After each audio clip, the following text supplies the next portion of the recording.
जादुई 3 लिपस्टिक। जयपुर में सीता और नीता नामक 2 बहनें अपनी माँ के साथ रहती थी। उनके पिता की मृत्यु जब सीता और नीता छोटी थी तभी हो गई थी और उनकी माँ ने ही पूरा घर संभाल रखा था। सीता पढ़ाई भी करती थी और बाहर काम भी करती थी। वो बहुत ही शांति से हर काम को सोच समझकर करने वाली, और वहीं नीता बिल्कुल अलग थी। वो बहुत नखरे करने वाली थी। एक दिन नीता जोर से चिल्लाते हुए घर के अंदर आती है और बोलती है, सीता, ओ सीता, देखो मैंने क्या लाया।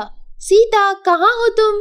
नीता बोलते बोलते अंदर जाती है। तभी सीता उससे बोलती है, क्या हुआ? क्यों इतना चिल्ला रही हो तुम? क्या बात है? नीता बोलती है, पता है, आज मैं शॉप गई थी जहाँ मैंने शॉप वाले को बेवकूफ बना दिया और उससे कम कीमत का ये मेकअप का सामान खरीद लाया। देखो है ना कितना सुंदर। सीता को बहुत गुस्सा आता है। वो नीता को बोलती है, नीता, तुम्हें कितनी बार बोला है, हमको हमेशा ईमानदारी से हर काम करना चाहिए। तुम मेरी बात समझती क्यों नहीं हो? एक दिन तुम्हें ये तुम्हारी लालच बहुत महंगी पड़ेगी। नीता बोलती है, अरे सीता, तुम्हें ना कुछ समझ नहीं आता। तुम इतना मत सोचा करो। मैं तो चली मेकअप करने। एक दिन अचानक सीता और नीता की माँ की तबीयत बिगड़ जाती है। सीता नदी किनारे बैठकर बहुत रोती रहती है क्योंकि उसके पास अपनी माँ का इलाज करवाने के लिए पैसे नहीं रहते। तभी वहाँ से एक परी गुजरती है और वह सीता को रोता हुआ देख उसके पास जाती है और उससे उसके रोने का कारण पूछती है। तभी सीता उसको अपने रोने का कारण बताती है और परी कहती है, यह लो बेटी, यह 3 जादुई लिपस्टिक है। यह तीनों लिपस्टिक तुम्हारी इच्छाएं पूरी करेंगी।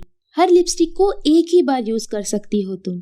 यह तुम्हारी 3 लाइफलाइन की तरह है। पर याद रखना, इस लिपस्टिक का यूज तुम्हें किसी दोस्त या किसी दूसरे को तकलीफ या नुकसान पहुंचाने के लिए नहीं करना है।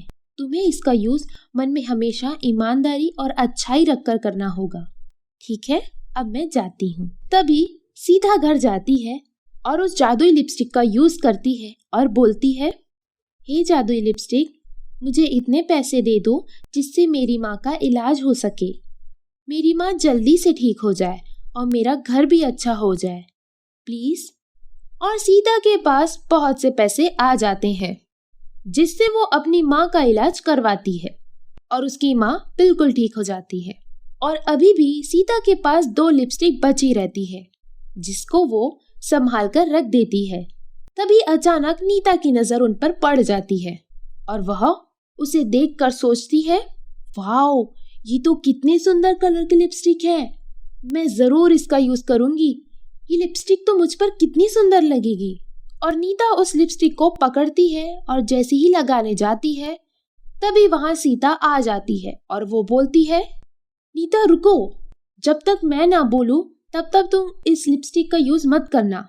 यह तीनों जादुई लिपस्टिक है, ठीक है? और सीता वहां से चली जाती है।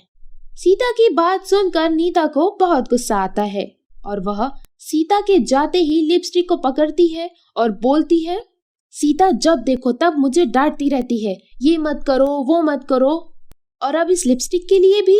और वह खुद लिपस्टिक लगाकर और सुंदर दिखते जा रही है और मुझे यह लिपस्टिक यूज करने मना करती है। अब तो मैं यह लिपस्टिक लगा कर रहूंगी और उससे भी सुंदर बन जाऊंगी। फिर वह मुझसे जलने लगेगी, इसलिए तो वह मुझे मना कर रही है ये लिपस्टिक यूज करने से। मुझे सब पता है। नीता के मन में सुंदर दिखने का लालच आ जाता है और वह सीता के लिए बुरा सोचती है, इसलिए बहुत सुंदर दिखने की वजह वह लिपस्टिक लगाकर और भी बुरी दिखने लग जाती है। अपने आप को आईने में देखकर जोर जोर से चिल्लाती है और कहती है, अरे अरे, ये क्या हो गया मेरे चेहरे को? अरे मैं कैसी दिख रही हूँ? नीता के चिल्लाने की आवाज सुनकर सीता आती है और वह नीता को देखकर बोलती है, नीता, इसीलिए मैंने तुम्हें यह लिपस्टिक यूज करने के लिए मना किया था, क्योंकि यह लिपस्टिक जिसके मन में बुराई और लालच होती है उसकी कभी बात नहीं सुनती, उस पर उल्टा असर कर देती है। तुम्हारे मन में लालच और बुराई थी, इसलिए तुम्हारे साथ ऐसा हुआ। अब पता चला तुम्हें मैं तुम्हें क्यों मना कर रही थी। नीता को अपने किए का बहुत पछतावा होता है और वह सीता से बहुत माफी मांगती है और बोलती है, सीता, अब दोबारा कभी मैं ऐसा नहीं करूंगी, कभी किसी के लिए बुरा नहीं सोचूंगी और ना ही मन में लालच रखूंगी। प्लीज मेरा चेहरा ठीक कर दो प्लीज। सीता को उस पर दया आ जाती है और वह तीसरी लिपस्टिक उठाती है और उसका यूज करती है और बोलती है, हे लिपस्टिक, मेरी बहन को जल्दी से ठीक कर दो। अब वह कभी किसी की बुराई नहीं करेगी और ना ही किसी के लिए बुरा सोचेगी और ना ही मन में लालच लाएगी।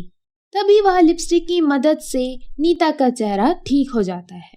तभी वहां परी आ जाती है, वही परी जिसने सीता को 3 लिपस्टिक दिया था। वह नीता से बोलती है, आज तो तुमको तुम्हारी बहन ने बचा लिया, जिसके लिए तुमने इतना बुरा सोचा था। अब कभी भी किसी के लिए बुरा मत सोचना, तुम्हें सबक मिल गया है, ठीक है। नीता परी से माफी मांगती है और परी जाते जाते सीता को बहुत से पैसे दे जाती है ताकि उसको आगे वह पैसे काम आ सके। आपको मेरी कहानियाँ पसंद आए तो उसे लाइक और सब्सक्राइब जरूर करें।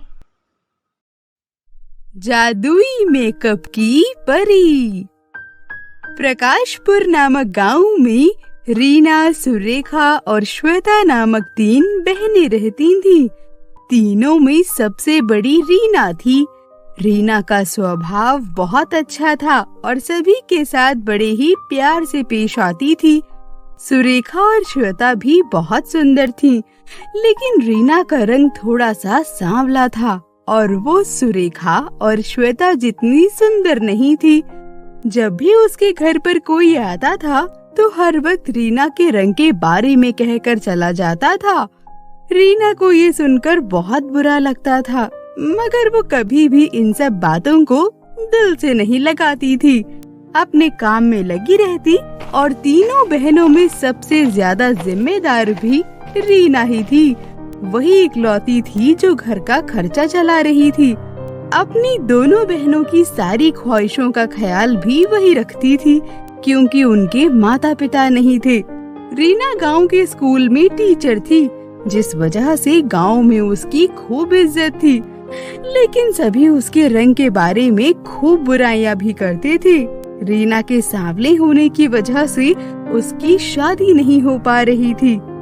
जब भी कोई रीना के गुण सुनकर उसे देखने आता था, लेकिन उसके रंग को देखकर उसे नकार कर चला जाता था।